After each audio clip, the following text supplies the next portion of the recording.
প্ৰথমতে সমগ্ৰ 40টা সমষ্টিত আমাৰ বিটিআৰৰ পঞ্চম বিটিচি নিৰ্বাচন আজি অনুষ্ঠিত হৈছে। তাৰ কাৰণে সকলো ভোটাৰ ৰাইজক মই শুভেচ্ছা যাচিছোঁ আৰু বিভিন্ন ৰাজনৈতিক দলৰ প্ৰাৰ্থীসকলকো মই শুভেচ্ছা যাচিছোঁ।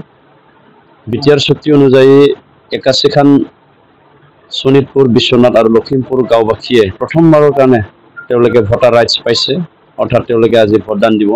তেখেতসকলকো মই শুভেচ্ছা যাচিছোঁ আৰু এই অঞ্চলৰ শান্তি সম্প্ৰীতি উন্নয়নৰ কাৰণে 26টা জনগোষ্ঠীক সমানে সমানে এই অঞ্চলত আগুৱাই লৈ যাবৰ কাৰণে প্ৰমোদ বড়ো ডাঙৰীয়া যি চিন্তাধাৰাৰে কাম কৰি আছে, এই চিন্তাধাৰাৰ কাৰণে প্ৰমোদ বড়োক আমি পুনৰবাৰ আমাৰ নেতা হিচাপে নিৰ্বাচিত কৰিবৰ কাৰণে সকলোকে আহ্বান জনাব খুজিছোঁ যে যাতে চবে প্ৰমোদ বড়োৰ ফেভাৰত যাতে চবে ভোটদান কৰে, মই এইটো আহ্বান কৰিছোঁ। আমাৰ 32 নং ভেৰগাঁও পৰিষদ সমষ্টিত যিহেতু যোৱা 2020 চনৰ পৰা আমি এই পৰিষদৰ ৰিপ্ৰেজেণ্টেটিভ আছিলোঁ আৰু UPPL দলে পুনৰবাৰ মোক এই কনষ্টিটুৱেঞ্চিৰ পৰা কেণ্ডিডেটছাৰ দিলোঁ। মই ভেৰগাঁওবাসী ৰাইজক ধন্যবাদ যাচিছোঁ যে 2020 চনত মোক পিপুল ভোটত জয়ী হৈ পেলাই তেখেতসকলক সেৱা কৰিবৰ কাৰণে মোক সুযোগ দিছিলে আৰু আজি মই আহ্বান কৰিব বিচাৰিছোঁ যে ভেৰগাঁওবাসী আমাৰ ভোটাৰ ৰাইজক যে বিগত দিনবিলাকত আমি এই অঞ্চলত শান্তি, উন্নতি আৰু প্ৰগতি আনিবলৈ সক্ষম হৈছোঁ। মাটি বাৰীৰ সমস্যা, বিভিন্ন ৰাস্তা ঘাট নিৰ্মাণ আৰু সকলো সমাজ ব্যৱস্থাক মই লক্ষ্য কৰি পেলাই উন্নয়নমূলক কাম কাজ আমি কৰিবলৈ চেষ্টা কৰিছোঁ। আগন্তুক দিনত এই 32 নং ভেৰগাঁও সমষ্টিক লৈ পেলাই মোৰ যথেষ্ট পৰিকল্পনা আছে। যি পৰিকল্পনা ৰূপায়ণ কৰাৰ পিছত আমি ভেৰগাঁও সমষ্টিটো এটা উন্নত মানৰ সমষ্টি, 40টা বিটিআৰ সমষ্টিৰ ভিতৰতে এটা উন্নতমান সমষ্টি বনোৱাৰ কাৰণে মোৰ এটা পৰিকল্পনা আছে। তাৰ কাৰণে সকলো ৰাইজক মই আহ্বান কৰিছোঁ মোৰ UPPL দলৰ প্ৰাৰ্থী হিচাপে আৰু মোৰ নিৰ্বাচনী প্ৰতীক ট্ৰেক্টৰ ছবিত ভোট দি পেলাই মোক জয়যুক্ত কৰিবৰ কাৰণে মই ৰাইজক আহ্বান কৰিছোঁ।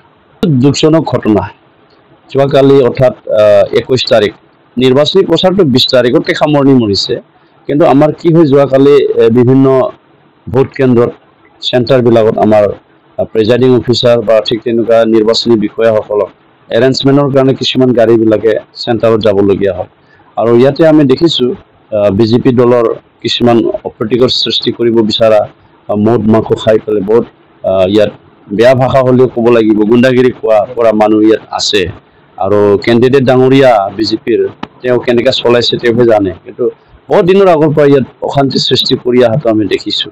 যোৱাকালিও এনেকুৱাই হ'ল, আমাৰ এজন সতীৰ্থ তেওঁতো বেলেগত যোৱাই নাই, তেওঁ সোণাজুলিৰে হয়, কৰংগাজুলিৰে হয়, তেখেতক আগৰ পৰা হয়তো তেওঁলোকে লক্ষ্য কৰি ৰাখিছে, তেখেতক বেয়াকৈ মাৰিছে আৰু তেওঁৰ গাড়ীটো ভাঙি দিয়া হৈছে। তো এইটো দুখজনক ঘটনা। আমি FIR দিছোঁ, লডজ কৰিছোঁ, কিন্তু এতিয়ালৈকে পুলিচৰ পৰাও এতিয়ালৈকে সঁহাৰিটো মই দেখা পোৱা নাই। আৰু তাৰপিছত মই সন্ধিয়া প্ৰায় 8টামান বজাত মোৰ এটা কাৰ্যকৰ্তাৰ ঘৰৰ পৰা উভতি ঘৰত মই আহি আছিলোঁ, তেতিয়া তেওঁলোকৰ 1500মান গাড়ী মোক ঘেৰাও কৰিছে আৰু তেওঁলোকে যিখিনি আচৰণ দেখাইছে সেইটো একচুৱেলি গণতন্ত্ৰৰ কাৰণে একচেপ্টেবল নহয়।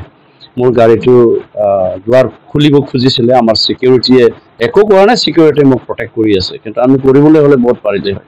ইয়াত যিসকলে মানুহ আছে দা, লাঠি, জং বিভিন্ন লোৱা হৈছে আৰু চবে ড্ৰিংক কৰা মানুহ, চবে নিচাযুক্ত থকা, তেওঁলোকে নিজৰ কেণ্ডিডেটৰ নামটো কাঢ়িছে, জৌচাং বড়ো লং লিভ, ইয়াত কোনো UPPLৰ স্থান নাই, এনেকুৱা ধৰণৰ তেওঁলোকে কৈ আছে। কিন্তু মোৰ ওপৰত যিটো গাড়ীৰ ওপৰত যিটো আঘাত কৰিছে বা আক্ৰমণ কৰিছে সেইটোতো দুখজনক ঘটনা।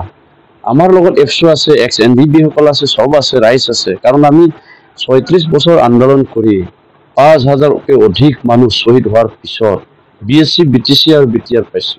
ৰাজনৈতিক অধিকাৰ, ৰাজনৈতিক ক্ষমতাটো আমি এই অঞ্চলত পাইছোঁ।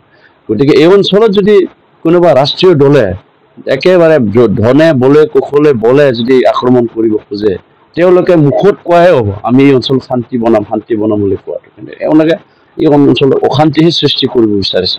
অশান্তি সৃষ্টি কৰিবৰ কাৰণেতো আমাৰ একদিনো সময় নালাগে।